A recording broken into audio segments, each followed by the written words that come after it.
Saudara, memasuki hari ketiga, tim SAR gabungan kembali melanjutkan pencarian 2 korban yang masih tertimbun longsor di Kampung Sirnasari, Kelurahan Empang, Kota Bogor. Pencarian korban dilakukan dengan mengerahkan alat berat. Pada Jumat pagi, tim SAR gabungan kembali melakukan pencarian korban di lokasi longsor dengan menggunakan eskavator.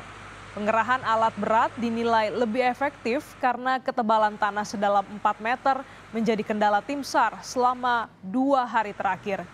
Petugas berharap 2 korban yang masih tertimbun longsor bisa ditemukan hari ini.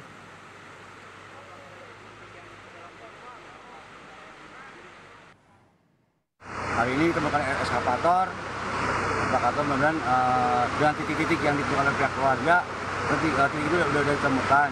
Kita berusaha untuk menggali atau mencari kembali si perkiraan yang 2 korban itu yang belum ditemukan di hari pertama sampai tadi malam. Kita bergabung dengan jurnalis Kompas TV, Triksi Valencia yang memantau proses evakuasi korban di Kampung Sirnasari, Bogor, Jawa Barat. Selamat siang, Triksi. Hingga siang ini, apakah sudah ada korban lagi yang ditemukan?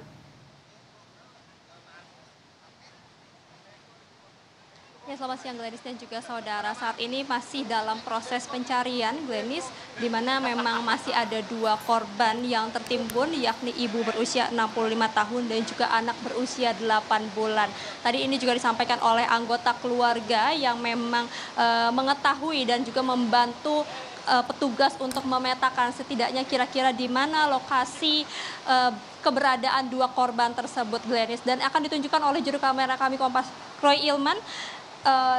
Kalau di sana memang yang terlihat oleh layar kaca Anda, memang ekskavator sedang tidak bekerja karena memang petugas sedang dalam waktu istirahat setelah melakukan pencarian sejak pukul 8 pagi tadi. Kemudian tadi yang disampaikan oleh petugas adalah ini sudah melakukan pengerukan atau pencarian hingga kedalaman 3-4 meter. Memang masih ada baik timbunan tanah maupun juga reruntuhan, puing-puing ini juga masih menghambat begitu ya pencarian korban, sehingga ini nanti akan dilanjutkan setelah beristirahat sekitar pukul 1 siang, Glenis dan juga saudara. Dan tadi kalau kami berbincang dengan salah satu anggota keluarga yang memang masih menanti 2 anggota keluarganya yang masih tertimbun ini, menceritakan kalau sebenarnya area ini sudah pernah tertimbun setidaknya ada 3 kali. Ini yang ketiga kalinya longsoran terjadi, maksud kami, dan ini cukup besar longsoran yang terjadi dan akhirnya menimbun area rumahnya maupun juga keluarganya. Kalau yang pertama terjadi ini tidak memakan korban, lalu kemudian sempat terjadi longsor juga di area atas sana, namun hanya sedikit saja longsoran yang terjadi sehingga tidak memakan korban. Akan tapi yang ketiga kalinya atau yang saat ini terjadi pada 14 Maret kemarin, ini longsornya cukup besar begitu sehingga kemudian menimbun rumahnya dan memakan korban.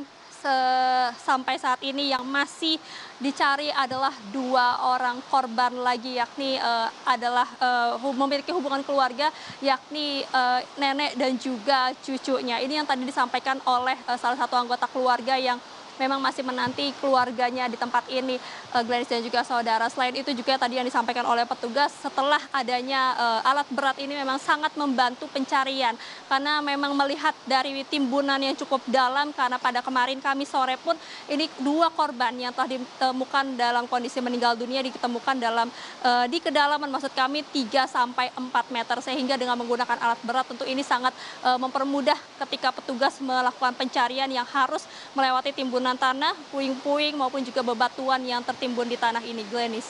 Oke, Triksi, hari ini Menteri Perhubungan meninjau lokasi longsor, apa saja yang akan dibenahi?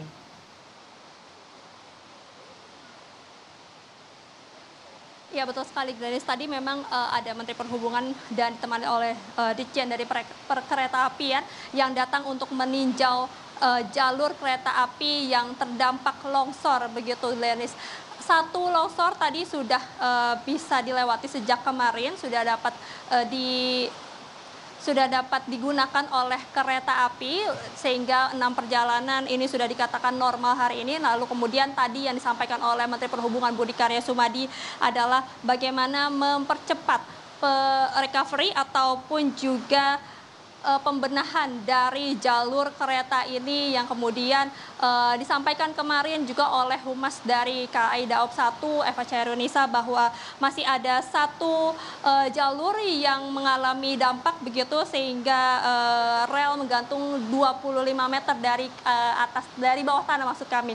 Lalu kemudian juga yang disampaikan oleh Menteri Perhubungan adalah bagaimana recovery dari dampak longsor ini secara menyeluruh dibutuhkan waktu setidaknya 3 bulan karena melihat dari kondisi yang curam. Selain itu juga pesan yang disampaikan kepada Ditjen Perkeretaapian adalah ketika akhir pekan di mana kondisi kereta api ini memiliki penumpang yang cukup banyak begitu untuk diminta dikurangi kapasitasnya. Jadi kalau dari 100% kapasitas ini harus dikurangi setidaknya 10%, jadi hanya diperbolehkan 90% saja yang ada di dalam kereta api sehingga ini dapat mengurangi beban ketika kereta api ini melalui jalur yang masih dalam perbaikan di area jalur maksud kami yang masih dalam perbaikan saat ini. Karena pun meski sudah bisa dilalui oleh kereta api, akan tapi di area-area dalam perbaikan ini masih harus berjalan dengan kehati-hatian dan juga pelan-pelan mengingat juga tanahnya masih dalam perbaikan dan ini untuk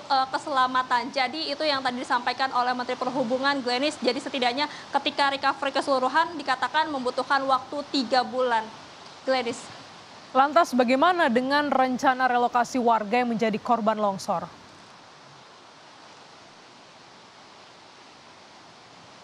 Ya, tadi kalau yang disampaikan oleh Wakil Wali Kota Bogor, Dedi Arahim, yang tadi ikut memantau juga bagaimana pengerjaan di rel kereta api termasuk juga melihat bagaimana petugas tim SAR gabungan ini melakukan evakuasi dan pencarian. Tadi pesannya adalah untuk warga yang terdampak nantinya akan direlokasi terlebih dahulu saat ini ke Rusunawa yang ada di Bogor Selatan. Kemudian juga terkait dengan warga yang memang saat ini harus direlokasi terlebih dahulu atau diungsikan terlebih dahulu, nantinya akan dibangunkan rumah relokasi. Untuk lebih jelasnya, Glenis dan juga saudara, kita dengarkan terkait kutipan dari Wakil Wali Kota Bogor, Dedi Arahim berikut ini. Kita akan relokasi. Jadi kami sudah koordinasi dengan BKAD ya untuk memastikan ada 3 alternatif lokasi relokasi untuk mereka yang tinggal di zona hitam dan korban dari longsor yang di Kelurahan Empang sekarang. 3 alternatif lokasi ini nanti pembangunannya kemarin sudah dikoordinasikan dengan Kepala BNPB dan akan mereka koordinasikan lagi dengan Kementerian PUPR untuk pembangunan apa istilahnya rumah sementaranya ya atau rumah hunian relokasi lah ya, intinya sih seperti itu. Lokasinya di mana sih, Pak? Ada 3 alternatif lokasi di Pamoyanan, Bogor Selatan, kemudian di Ciawi, satu lagi di Ciomas, lahan-lahan aset milik pemerintah Kota Bogor. Ya, untuk proses relokasi atau pembangunan dari tempat yang baru kepada warga yang terdampak ini memang membutuhkan waktu 3 bulan, Gladys dan juga saudara, di mana maka dari itu kemudian akan dipindahkan sementara kepada Rusunawa di Bogor Selatan. Lalu yang saat ini juga warga tadi disampaikan ada di posko pengungsian di SMP 9, di sana juga ada dapur umum, sehingga untuk keluarga nanti masih dalam proses baik di pengungsian maupun juga relokasi ke tempat yang sudah ditentukan oleh Wakil Wali Kota Bogor sebelumnya menunggu kemudian rumah atau tempat baru yang dalam pembangunan saat ini. Glenis. Baik, terima kasih jurnalis Kompas TV Triksi Valencia langsung dari Bogor, Jawa Barat.